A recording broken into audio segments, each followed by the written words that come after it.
Just realized that my microphone is not even close to my face.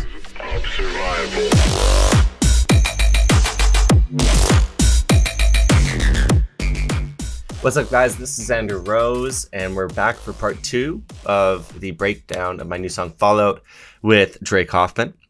As I explained last time, this video is going to focus a lot more on mixing, because as you can see from this beautiful mixer, a lot more, I don't want to say effort, but a lot more time was put into mixing this song compared to other ones.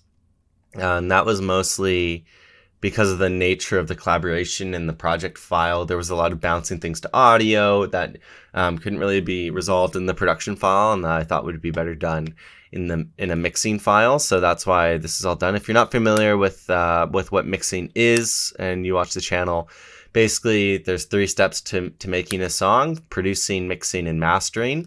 Often in dance music, often a lot of mixing is done in the production file, like you saw last video. So people are doing stuff in the mixing channels, and that's where most of the mixing is done. I now have gotten into the habit of always having a separate mixing file, and sometimes I'll do the mastering in this file as well, but I find it just helps me polish up those kind of last minute technicality things. You'll notice from here that while these are color coded, I didn't bother color coding the stems themselves because I didn't make any changes to the stems other than with automation. And the primary reason for that was I was actually just looping the song for the most part and doing all the work in the mixer channels. So yeah. Okay, so for this song, we're gonna first look at some of the basic stuff I just double upped from the production file. So I explained last time how, you know, I left the bass frequencies in, a lot of the basses that weren't the sub, so that I could do it in this mixing file, and then I repeat some other things. So for instance, just some EQing with the kick to make it a little bit fatter. So let's listen to it without that. Sounds like. It's mostly just low end that I'm adding to make it a little bit thumpier, and that's pretty much it. And then with the sub, pretty much just making sure that we don't have anything but the frequencies we want in there. So let's listen to it with and without. If I go to a portion that actually has it in.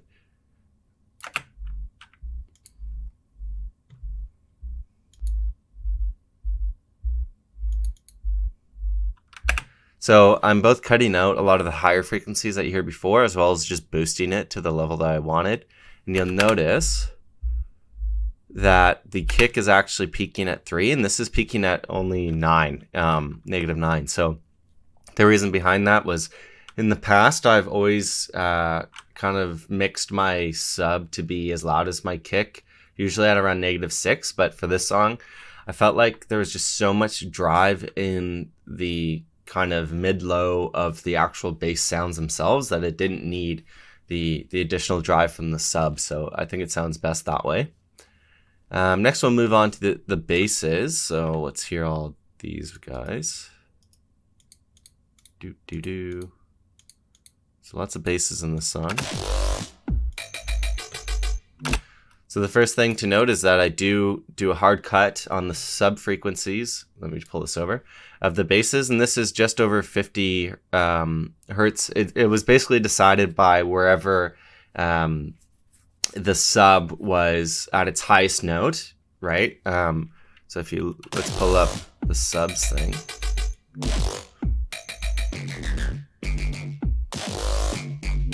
It never really goes above like this line here, around like 60, 65 hertz. So that's why this is being cut off there, to make sure that they're not fighting with each other. Then the other thing I do here is a very mild 10% sausage pattern around each to kind of glue the rest of the sounds together. And the basses themselves don't have any additional mixing from the production file except for the Reese bass. So if we listen to the Reese bass over here, listen to one of the quiet portions. This is what it sounded like before.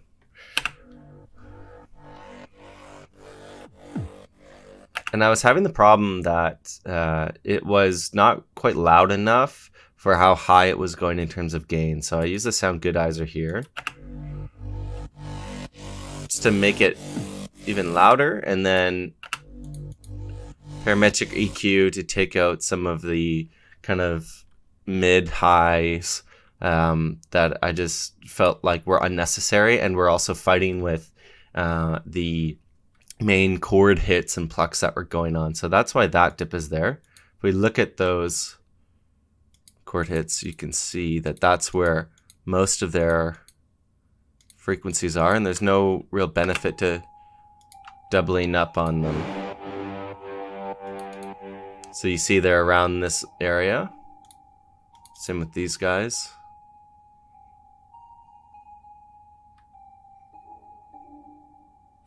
So that dip was mostly to make sure that these can shine through. These were also gain staged to be much quieter than they were in the production file. Beyond that, I added a lot of effects to this pluck, including this delay.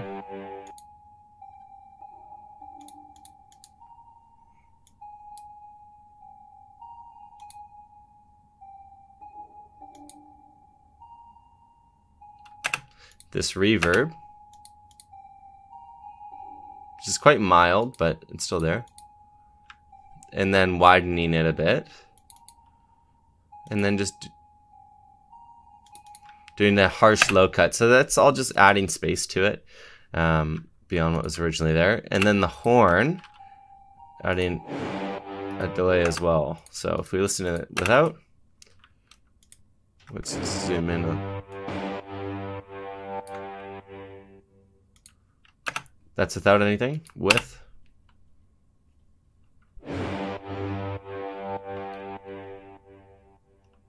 So that delay is really giving it a lot more release than it originally had, and that's why the time is so low. And I think there's quite a good enough level that it's cutting through more. And then same, another reverb.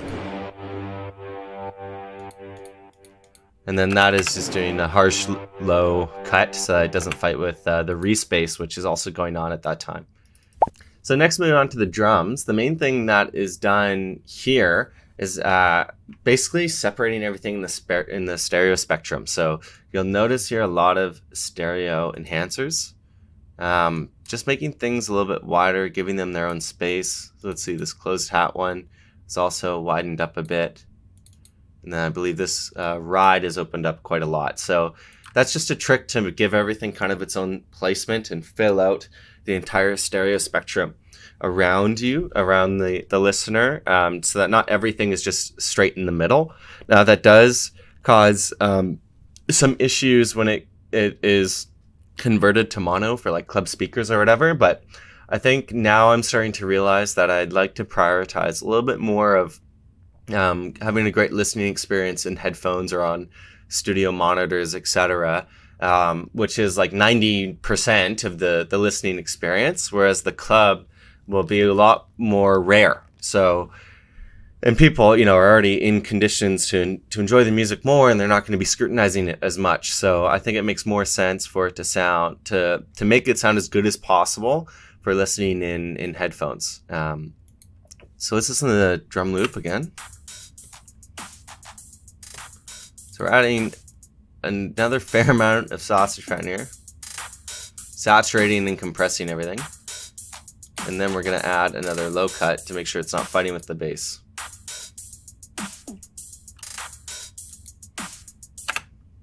And that's pretty much all there is to that. So next up we have the vocal, the vox for the track, which I'll just throw this over here. We've got just two things, a low cut for the parametric EQ and another sound goodizer to add compression. So here's it without it and with. So that saturation and compression is doing a lot. Again, it's similar to the respace. It was just really difficult to gain stage this vocal because it was getting, I was giving it a lot of gain, but it wasn't loud enough. So that was kind of the purpose of doing that. Very straightforward tip. The only other major thing that we'll go into for the mixing of this song is going to be the build drums, and we're going to focus on the second drop for this.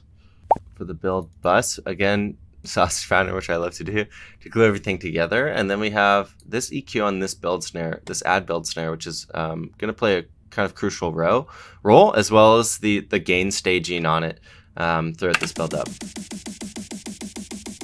So let's turn this off, and you'll hear they clash a lot, and there's a lot of low end that I didn't necessarily want. So now with that on, boosting kind of the mid-low, but cutting away a lot of the actual low. And so that actually wraps it up for the mixing. I know it doesn't seem like, oh, there was nearly as much stuff as in the actual production. Obviously there wasn't. A lot more goes into actually producing the foundations of the track, and like I said, a lot of mixing happens in the production file. But of all the other tracks, I think this is a good example of how just gluing things together, busting them into compressors, you know, getting your EQing right on everything. There was a couple fruity balances you might have noticed as well, especially in the effects. Getting the balancing and gain staging of the effects is super important.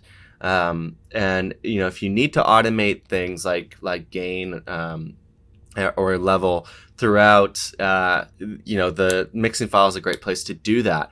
Now, there's also a lot of gain staging, which I talked about from the production file in terms of the fills that are going on in the second drop. So if we listen to that, that's here.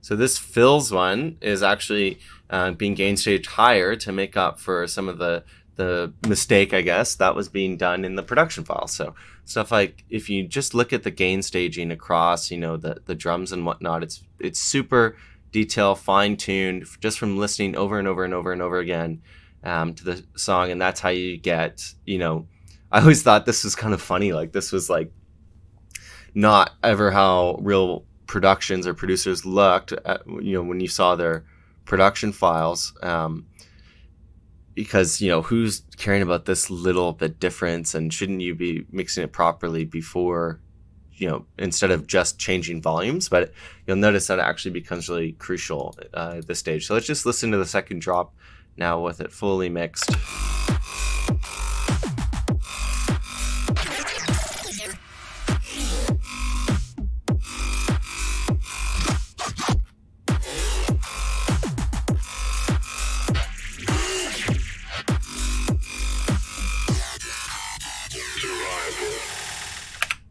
And so the last step, which will be the next video, will be the mastering. I'll finally go through my mastering chain for you guys, and go through, you know, the process I go through with comparing it to another song, and show you through that what I think are best case practices for mastering. But I hope you enjoyed. If you did, please like and comment down below. Share the video if you think you know another producer who could make good use of it. And if you haven't already, you can stream and download this track, Fallout, in the description below. You can hear what the final version sounds like. And thank you to those of you who have it. You know, it's a real blessing to see it reach so much popularity on SoundCloud already, being supported by big DJs like Jackknife, who you will see in, not you'll see, but you'll see the work of in the next video.